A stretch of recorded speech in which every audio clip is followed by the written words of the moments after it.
good day. Today we're going to cook something else. First, natapos na natin actually yung ating kasaba cake. Magluluto rin tayo ng chop suey. And of course, ito guys, ito yung magugustuhan nyo. Lechon. Since we cannot do lechon sa the traditional one, I do it in oven.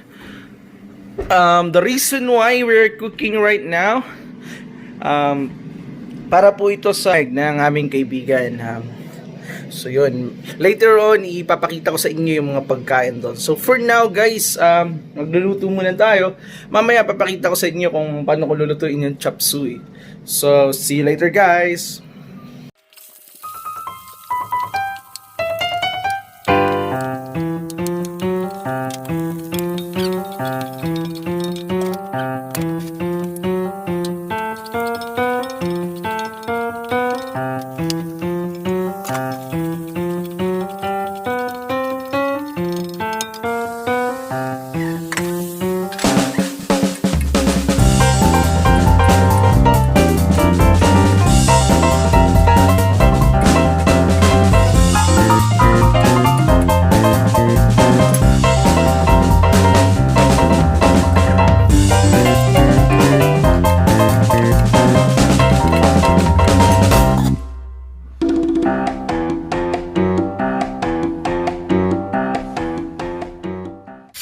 Yo guys, so tapos na tayong magluto, Point by PH.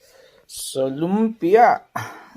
Ito na yung lumpia natin, and chop suey, and our cassava cake, and of course the roast pork. Ayan, roast pork natin. And may nakasalang pa akong isa doon. Grabe. Woo!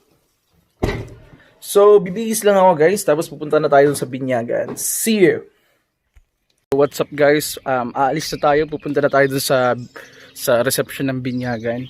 Hindi na ako nakaabot sa ceremony, and that's alright kasi naluto naman natin yung mga kailangan natin lutuan yan.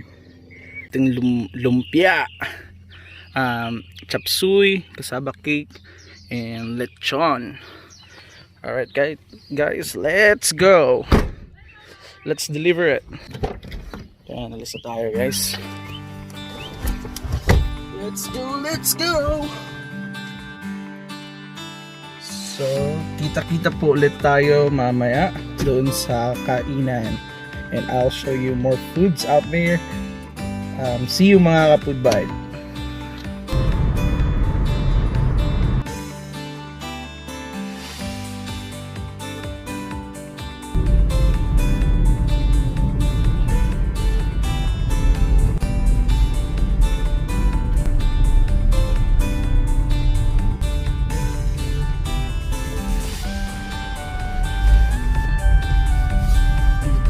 Astra.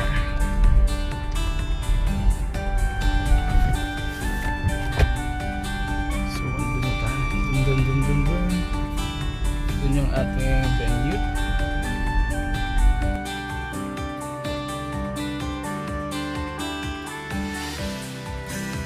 Guys, titignan na natin yung mga pagkain. Sushi, palero, yung chicharon na bikinis, palabok ko dito.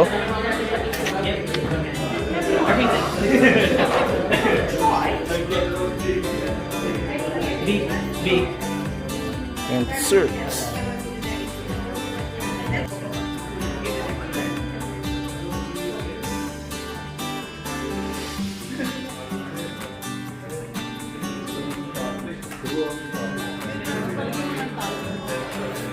Yan, titikman na natin yung pagkain.